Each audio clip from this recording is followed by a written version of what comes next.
Well, howdy diddly dandy there, chums. 'Tis I, Captain of the Steves, and today, chums, for you guys out there in the viewerverse, this is my wish list for 2023. Yeah, I know there's still part of 2022 left, but it's going to be Expedition running in No Man's Sky, isn't it? So anyway, let's hit on up some ideas on the old scribble pad. Execute Monday!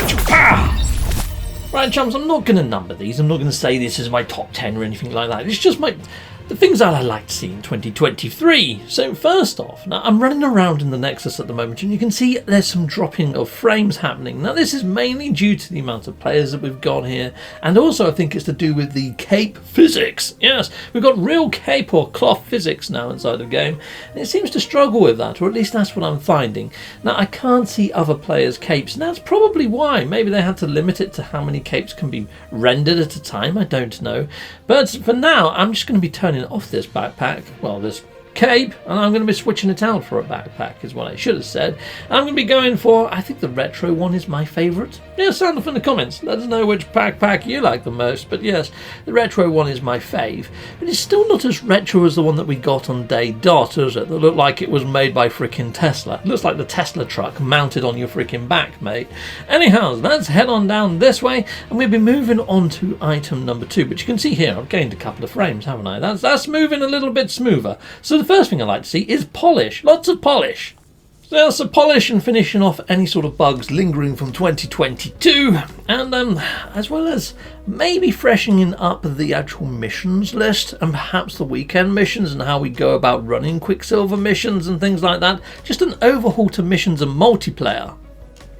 Next up is, when I say about, weekend mission running and maybe changing it up a bit, we used to have very different weekend missions. We learnt a load of lore that came alongside Ariadne. We found out that Ariadne is actually an imposter. This isn't the real Ariadne standing right here. The real Ariadne went aboard a dark freighter, and we've got this doppelganger in her place. So I'd love to see that storyline re-emerge, whether it's an expedition or as a separate storyline and lore inside of game. Right, now inside of the new improved UI and catalogue that we got in 2022, we've got a few extra additional markers when it comes under the different headers here. So yes, you can see there that I haven't become a master smuggler yet. I haven't quite smuggled the right amount of goods, and I believe there's another one where I haven't taken out enough sentinel walkers and things like that. But I would like to see these milestones mean more. So when I'm actually talking to the Viking or the Korvax or whatever, some of these milestones play into it a bit more. Maybe they can say, well, you've killed 35 walkers, you're a freaking god, and they give you a discount or something, because right now they don't mean anything to those races. Better relationships. So the station override is something that's been teased years ago, and it still hasn't actually dropped into iteration. So I just like the station overrides to frickin' work and actually do something, whether that's to aid us in smuggling and getting things past the sentinels, or whether it is to actually own a station. Who knows what the station override does. I'd like to see that implemented in 2023. Now this next one is like a 2-in-1, or a 3-in-1 I should say. Now, since day dot we've had quite a lot of different ship choices, but do those ship choices actually mean anything in real terms? I mean, you can do exactly what you can do from a shuttle in a fighter or in an explorer or in a hauler, yet we've got different ship classes, but there's no ship perks. I'd like them to have ship perks and maybe even ship related missions. Also, now that we've got these lovely yellow fang-dangly cranes sitting above our landing pads inside of our freighters, it would be nice to see some sort of ship customization coming in, even that's just a point in different decals or ship customizations. It could be as basic as what we have with exocrafts and maybe with our freighters, but applied to ships. But yeah, I would like to see full-on ship customization. I put a video in top right hand corner on how I think that could be done, but ship customization. And ship perks and ship traits, more reasons to have different sorts of ships, because most people just have a whole freaking fleet of fighters now, don't they, really? Yeah, and maybe a little bit more control over your wingman and what you can assign them as tasks to do. Anyway, I'm inside of a pirate system right now, and I'm hitting up the station core here. Now the station core here says something quite unusual. When you actually ask for the voice of freedom, it comes up with glass, glass, glass, glass, glass. So yes, maybe this realm of glass is an actual place. We know that that's where the sentinels arrive from, so maybe a way to go into the realm of glass, fight the corruption on the infested sort of planets that are sort of creeping in.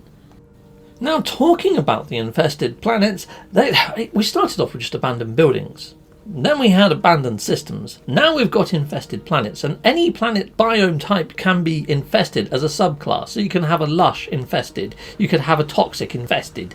Yeah, it seems to be spreading like a virus, and a lot of these infested places have got worms. Is it a worm virus? Are we going to be the antivirus? So at the moment all we do is reset the system, turn it off, turn it back on again, but any sort of people that have worked in IT long enough know that if you've got a virus, sometimes just turning it off and turning it back on again isn't bloody good enough.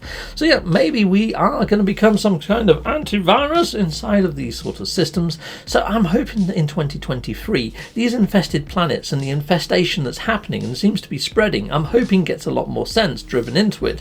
Maybe separate lore, a new sort of story arc, maybe even a separate ending, and maybe different sort of gameplay loops that could be added into the actual game. And I'm hoping that what that brings into things is more exploration, more things to do on planet, more interactions on planet surface and things to do on planet. So yeah, I spend my time landing on planets, having a look around for about 15 minutes tops, taking off and flying. I would like more reasons to be on planets and to do exploration and more loot as well. Heck yeah. So we've covered off normal stations and the station override. We've gone to a pirate system and we've gone to the core there and it said glass, glass, glass, glass, glass. There's also these abandoned systems, and on the screen there it says welcome home question mark, which is very sort of odd. This is an abandoned system of space. Now in these abandoned systems of space, the planets themselves don't have any fauna whatsoever. It would be nice to have rhyme or reason to visit abandoned systems, because right now there's no reason to go to an abandoned system, really, is there? So maybe we could terraform planets, maybe claim the system as our own, maybe override the station here, even though it hasn't got a core, so I don't know how you go about doing that. But you know, abandoned systems right now don't have any sort of meaning. So meaning added to the abandoned systems and to black holes. So yes, black holes right now, because portals don't give any portal interference, you don't really need to use black holes as a shortcut, just portal wherever you want to go. So yeah, maybe reimagining for the black holes.